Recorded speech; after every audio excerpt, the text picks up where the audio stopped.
Hi boys and girls, we're doing things a little bit differently today because the first part of this project requires us to use this.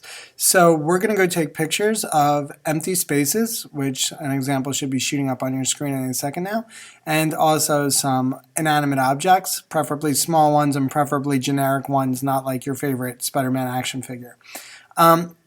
What we're going to do with these is create a project called Item in a Strange Place, and it's based on the examples that I showed you of installation pieces. All right, so the way this camera works is you're going to take pictures on it, and then you're going to flip this. There's going to be a little button on it here. Let me just reflective. There you go. So there. All right, so you get that little USB to come out, and you plug that into the back of your computer. So I'm going to show you the rest as you'll see it on the screen. So luckily you won't have to look at my face for the whole video. Okay, so once you plug your USB camera into your USB port, you should see something that either says Untitled or it might say, I think yellow card or something like that. But it's going to be a new drive, so it'll look like this either way. Another screen might pop up, by the way, and you want to just X that out.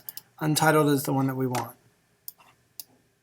Okay, so in here is a DCIM folder, and this has a 100DS CIM folder, and this is all the pictures that students have taken. So your pictures are probably going to be near the bottom of it, obviously. So here's some objects that other people took pictures of.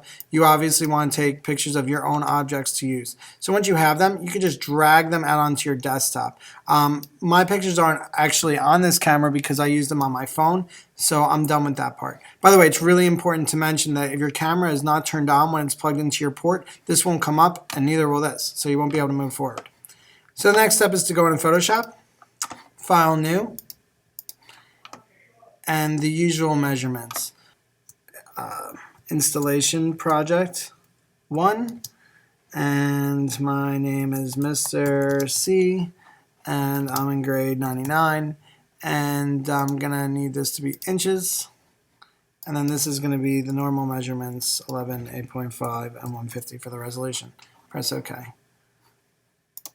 Okay, so here's my page, and I want to drag my first picture on from my desktop. So I'm going to look for it from my desktop. Let's see, my first picture is a place, and I can put it right there. And some of you might recognize the place, especially if you're commonly getting in trouble. I double-clicked it, which will lock it in. The next thing is it needs to become editable. Right now, if we tried to erase, for example, it's going to tell us that it can't. The object must be rasterized before proceeding. And it basically can't edit. So we're going to press OK, which makes it editable. That little icon went away. So now we're going to do the same thing with our bear. Drag it in. Double click it to place. You can see that little icon there. So we're going to quickly go to the eraser. Click on it. It'll tell us the warning. Press OK, and that icon will go away. All right, let's make the desktop bigger so I don't get distracted by all of my Squirrel Man logos back there that are so fun to look at. All right, so now I just have my object picture, and in the layer below that, I have my actual place picture.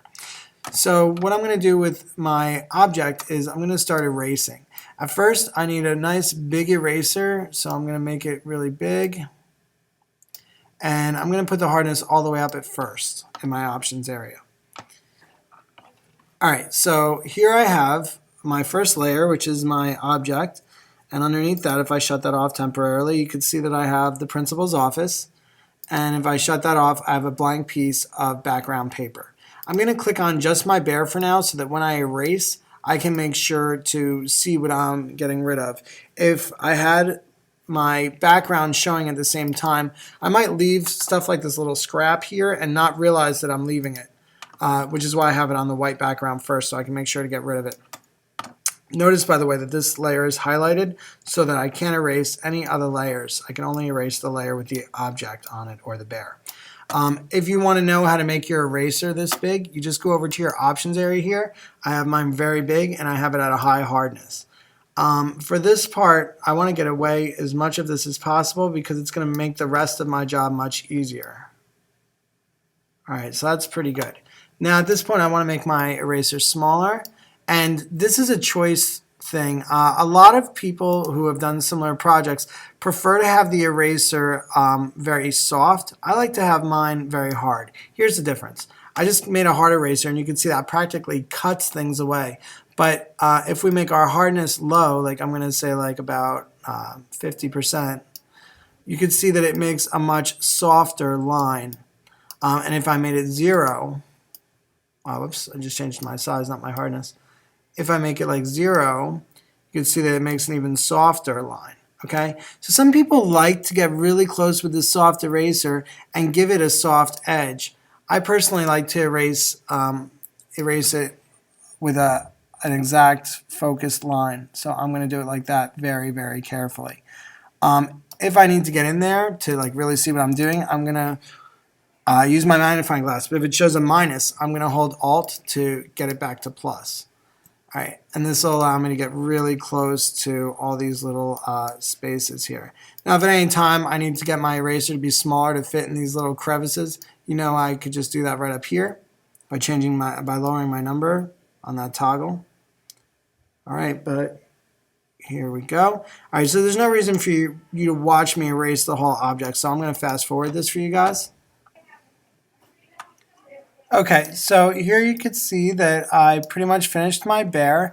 I still left that part so that you could see that the soft edges are there and we could compare them in the final to the rest of it. So I'm even making sure to get that little hole in the band there, but as you can see I kind of messed that up a little bit, so I'm going to Command Z. Always remember that if you make a mistake, as long as you fix it quickly, you won't have to start over or anything. You'll just Command Z that. Command Alt Z lets you step backwards in time if it's like maybe a couple steps ago. But you want to try and catch your mistakes early. Alright, so I think that I did a pretty good job there. Let's see what happens when I bring the background back. Alright, so it's a little bit too large, but you can see the effect. Does the flat edge look more fake than the faded edge?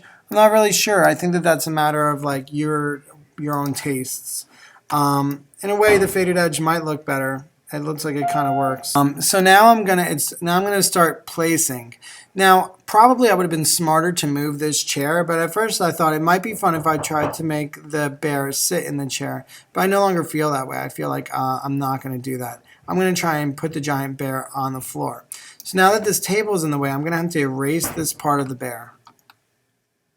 The best way to do that is to lower my opacity so that of the bear's layer, so I could see through it to see where the table is, and now I can start erasing on that part. Okay, and make sure I didn't miss anything. And then I'm going to bring my bear's opacity back. Okay, and that's the very beginning of the project. We basically have put this giant teddy bear inside Mr. Platt's office. And I'm just using my arrow keys now to tap him down because that line was straight, but it wasn't exactly where the desk was. And it's starting to look like he's there. It's not perfect yet. We still have some touch-ups to do. But particularly by the ear and this area of the table, I feel like it looks like he's really in there, which is kind of cool. Okay, so that's the end of step 1. The only thing left really that I would recommend that you do, that I would do, is use that magnifying glass to get in, and when you see like edges, use your eraser tool, a small one, to clean up your edges, because the more you see those little like white edges, the more it's going to look like the bear is not really there. So wherever you see like whatever edges of the background that you erased exist, try and get rid of them. Right. But this is basically the end of part 1. On the next short tutorial, I'm going to show how to do both reflections and shadows so that the objects really give the feeling that they're there. But there you go. You can see, especially by the bear's head, which is the part I really fine-tuned, it looks like it's pretty much in the room. All right, so the end. Enjoy the next video.